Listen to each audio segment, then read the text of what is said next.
अधीश के सामने चौथे राजकुमार का चौथा मांत्रिक खड़ा था, लेकिन कोई और भी था जो उस पर नजरें गड़ाए हुए था। वो था नौवां मांत्रिक उदानी। हालांकि अधीश की योजना उसके साथ युद्ध करने की नहीं थी, लेकिन मांत्रिक उदानी के इरादे कुछ ऐसे ही लग रहे थे। लेकिन अधीश का ध्यान अब तक उसकी ओर नहीं गया था। शायद ये भी चौथे राजकुमार की ही योजना थी कि अधीश का ध्यान बटाकर उसके ऊपर आक्रमण किया जाए। क्या अधीश वक्त रहते सावधान हो पाएगा? क्या मांत्रिक उदानी अपने षड्यंत्र में कामयाब होगा? अधीश! मांत्रिक उदानी चिल्लाया और तुरंत अधीश की ओर बढ़ा। हालांकि उसने अपने और अधीश के बीच काफी दूरी बनाए रखी और दूर से ही उस पर हमला किया। ऐसा लगता था कि उदानी अभी भी अधीश के प्रकाश मंत्रों से डरता था और फिर से एक भ्रम में फंसने से डरता था। दफा हो जाओ, अधीश ने ठंडे स्वर में जवाब दिया। उदानी पर एक नजर डालते हुए उसने पवन दीप्ति मंत्र पढ़ा और क्षण भर में ही उसकी नजर से ओझल हो गया। उसका लक्ष्य तो कोई और ही था। चौथा मांत्रिक एक चांदी जैसे बालों वाला बूढ़ा था, जबकि पांचवा मांत्रिक एक आकर्षक और सुंदर महिला मांत्रिक थी। वे साथ मिलकर अधीश पर हमला करने के लिए बढ़े। ऐसा इसलिए था क्योंकि 7वें स्तर के मांत्रिक के अलावा 8वें राजकुमार का साथी कोई अन्य मांत्रिक उन दोनों की संयुक्त ताकत का विरोध नहीं कर सकता था। हुश! पवन दीप्ति पर सवारी करते हुए अधीश ने तुरंत उदानी के मंत्र जाल को दूर कर दिया।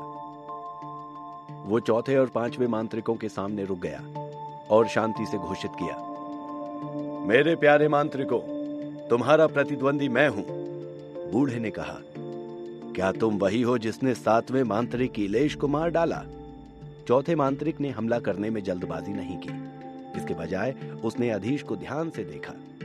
अधीश के चेहरे पर बेचैनी के कोई भाव नहीं थे। उसकी अभिव्यक्ति शांत थी। उसने मुस्कुराकर उत्तर दिया, हाँ, तुम ठीक कह रहे हो। 7वां मांत्रिक मेरे ही हाथों मारा गया है। जल्दी ही तुम दोनों 7वें मांत्रिक इलेश की तरह खत्म हो जाओगे। बकवास! 5वीं मांत्रिक सरीना ने अपने लंबे सुनहरे बालों को झटकते हुए कहा। अचानक मांत्रिक सरीना के बाल खतरनाक गति से बढ़ने लगे। उसकी लटें लताओं की तरह बल खाती हुई अधीश की ओर बढ़ने लगी। अधीश तुरंत 5वें मांत्रिक की पहचान जान गया। एक और शिखर मानव, उसने मन ही मन कहा। यह सुंदरी भी उन्हीं में से एक होनी चाहिए, वरना इसके पास ऐसी विचित्र शक्तियां नहीं होती। 5वीं मांत्रिक सरीना के बाल उसके इरादे के अनुसार नरम या सख्त हो सकते थे और अब एक जाल बुनकर अधीश के आसपास मंडराने लगे। अधीश उसकी डराने वाली शक्ति को महसूस कर रहा था। यदि बाल उसके बहुत करीब आ गए तो शायद 5वें स्तर के रक्षात्मक मंत्र और रक्षा जोगा भी उसे रोक नहीं पाएगा। इतना ही नहीं, न केवल 5वें मांत्रिक ने हमला करना शुरू कर दिया था, बल्कि चौथे मांत्रिक ने भी खुद को आग के गोले में तब्दील कर दिया था। फिर उग्र लपटें उठी और आग की 4 से 5 गज की विशाल दीवार में तब्दील हो गई। अधीश की दिशा में बढ़ते हुए वो ज्वाला दीवार उग्र रूप धारण करती जा रही थी। शक्ति के इतने भयानक प्रदर्शन के साथ ये सभी 6ठे स्तर के मंत्र थे। तभी एक और मांत्रिक वहां आ गया। अब तुम्हें कोई नहीं बचा सकता अधीश! अधीश के पीछे 9वें मांत्रिक उदानी की आवाज एक बार फिर सुनाई दी। उसकी गति अधीश की पवन दीप्ति जितनी तेज नहीं थी, लेकिन वो ठीक इसी क्षण अधीश के एकदम पास आने में सफल रहा। उसके चेहरे पर धूर्तता साफ दिखाई पड़ रही थी। उसने हाथ हिलाते हुए कोई मंत्र पढ़ा और बर्फ के बारीक कण अधीश की ओर बढ़ने लगे। अब अधीश 3 ओर से घिर चुका था। हाथ हिलाते हुए उनके चेहरे पर एक धूर्त भाव दिखाई दे रहा था।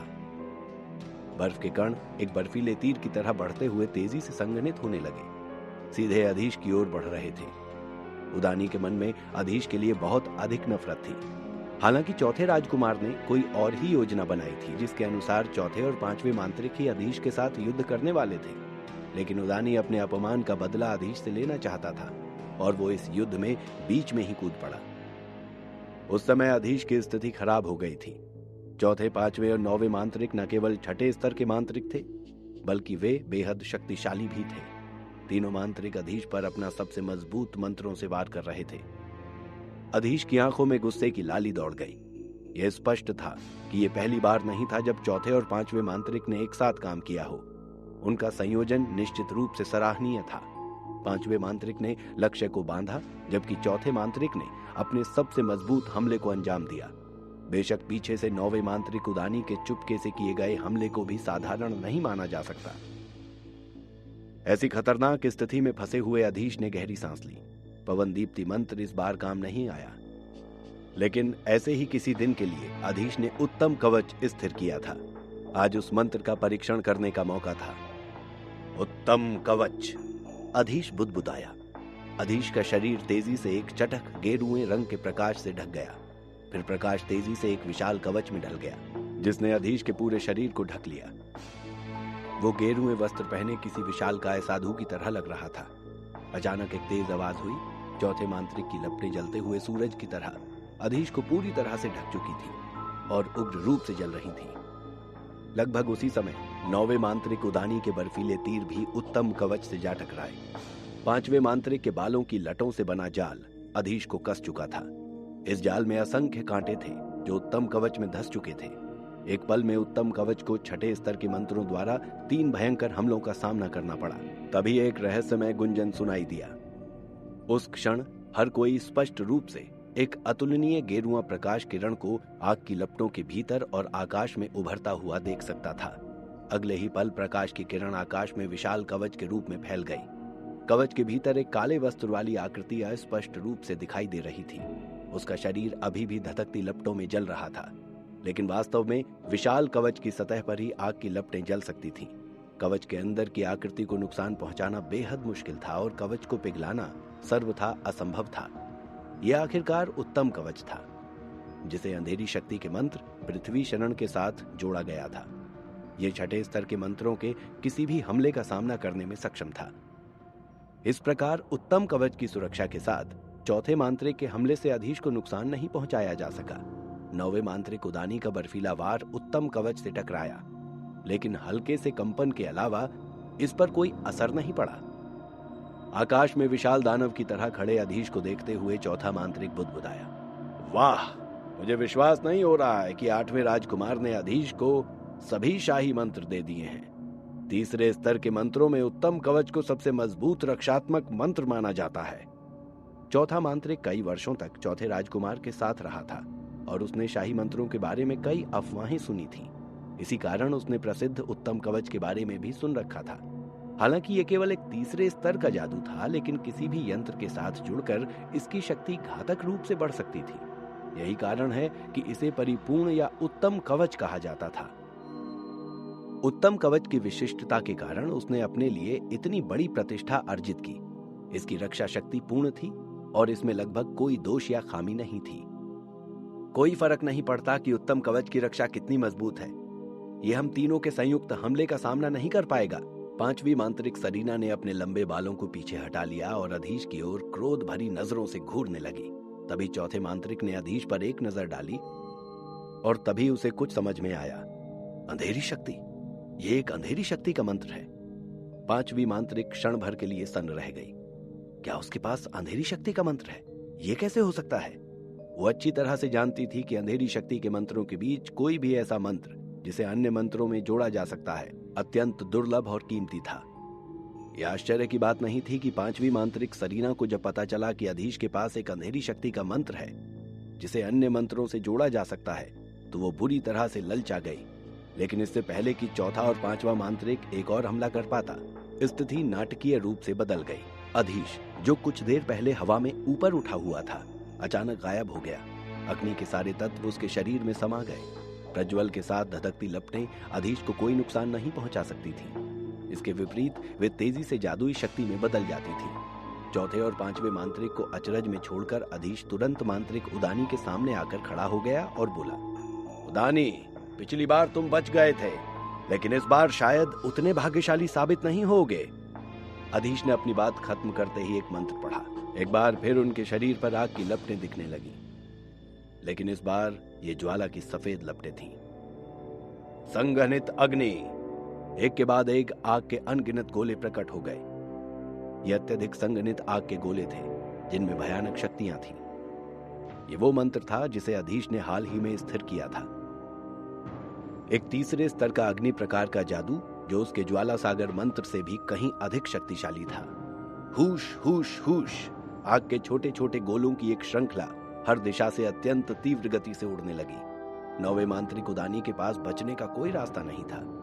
इस समय वो केवल अपने शरीर की रक्षा के लिए रक्षात्मक मंत्र पढ़ सकता था। फिर भी मांत्रिक उदानी बेहद आश्वस्त था, क्योंकि उनकी सबसे बड़ी ताकत रक्षात्मक मंत्र ही थे। इसके बाद अधीश ने उदानी को एक भ्रम में अस्थायी रूप से फंसाने के लिए एक प्रकाश मंत्र का इस्तेमाल किया था, लेकिन फिर भी उसे मारने में असफल रहा। उदानी के रक्षात्मक मंत्र पर्याप्त रूप से मजबूत थे, लेकिन अधीश भी अब वही व्यक्ति था जो राजनगर में प्रवेश के समय था। ची ची ची, कुछ छोटे आग के गोले उदानी के शरीर में घुसने लगे। उन्होंने बहुत मजबूत प्रभाव नहीं दिखाया और ना ही वे उदानी को कोई नुकसान पहुंचाते दिखे, लेकिन जल्द ही छोटे आग के गोले आक्रामक रूप से बढ़ने लगे। यह ऐसा था जैसे वे उसके शरीर पर चिपक गए हों। आग की लपटें तेज हो गईं और तेजी से उदानी के शरीर में फैल गईं। इसे उदानी को घेरते हुए एक शक्तिशाली धधकती लौ में बदल दिया। असंभव, बिल्कुल असंभव, अरे कोई मेरी मदद करो। प्रचंड लपटों ने पहले ही उदानी को घेर लिया था। उदानी को घिरा हुआ देखकर चौथा मांत्रिक चिल्लाया, कोई उदानी को बचाओ, उसकी मदद करो। चिल्लाते ही चौथे मांत्रिक का चेहरा गंभीर हो गया। उसने मंत्र पढ़ा और आसपास का तापमान तुरंत गिर गया। बर्फ के कणों की परतें जमीन के मध्य हवा तक फैलने लगी और जल्दी ही इन परतों ने उदानी को घेर लिया। बहुत देर हो चुकी है। अधीश का दिल धड़क उठा और आग और भी तेज जल उठी। सफेद लपटें आसपास की जगहों पर भी फैल गईं। बर्फ पानी की बूंदों में पिघलकर जमीन पर टपकने लगी। उन चंद पलों में मांत्रिक उदानी की आवाज आनी बंद हो गई। उसमें जीवन का कोई निशान नहीं बचा था। उदानी मर चुका है। चौथे और पांचवें दोनों जादूगरों के भाव बेहद गंभीर थे। कोई बात नहीं, उदानी छठे स्तर का मांत्रिक था, लेकिन वो अधीश के एक जादू से एक पल में मारा गया था। ये एक ऐसा कारनामा था जिसकी उन दोनों को उम्मीद भी नहीं थी। जैसे जब उन्होंने फिर से अधीश की ओर देखा तो उनके चेहरे गंभीर थे। वे अब लापरवाही से व्यवहार नहीं कर सकते थे।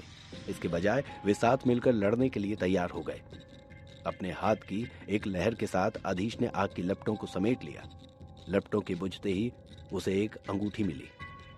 ये मांत्रिक उदानी की अंगूठी थी। उदानी पहले ही राख में बदल चुका था, इसलिए अधीश द्वारा अधिग्रहित किए जाने के लिए केवल ठोस अंगूठी पीछे रह गई थी। अधीश ने जल्दी से वो अंगूठी अपने बटुए के हवाले की और पांचवें मांत्रिक की ओर बढ़ा। वे दोनों अब भी भौचक से खड़े इस मंजर को देख रहे थे, जैसे उन्हें विश्वास ही नहीं हो रहा था कि उदानी मारा गया है। अचानक अधीश आकर पांचवी मांत्रिक सरीना के सामने आकर खड़ा हो गया और बोला, अपना असली चेहरा दिखाओ मांत्रिक। सरीना एक शिखर मानव थी, लेकिन वो किस जानवर के मेल से बनी थी ये अधीश अब तक समझ नहीं पाया था। शिखर मानव का आधा बल तो उस जानवर पर ही निर्भर करता था। ये सरीना के लिए सीधी चुनौती थी। सरीना ने भी अब तक अधीश को हल्के में लिया था, लेकिन उदानी की मौत ने उसे झंझोड़ कर रख दिया था। अब उसे याद आ रहा था कि इसी अधीश ने मांत्रिक इलेश को भी मारा था। सरीना गुस्से से कांपने लगी, लेकिन वो इतने जल्दी धैर्य खो देने वालों में से नहीं थी। कौन थी सरीना और क्या थी उसकी असली पहचान? क्या अधीश इस शिखर मानवी सरीना को हरा पाएगा? जानने के लिए सुनते रहिए द मजिशियंस सीक्रेट, सिर्फ और सिर्फ पॉकेट एफएम पर।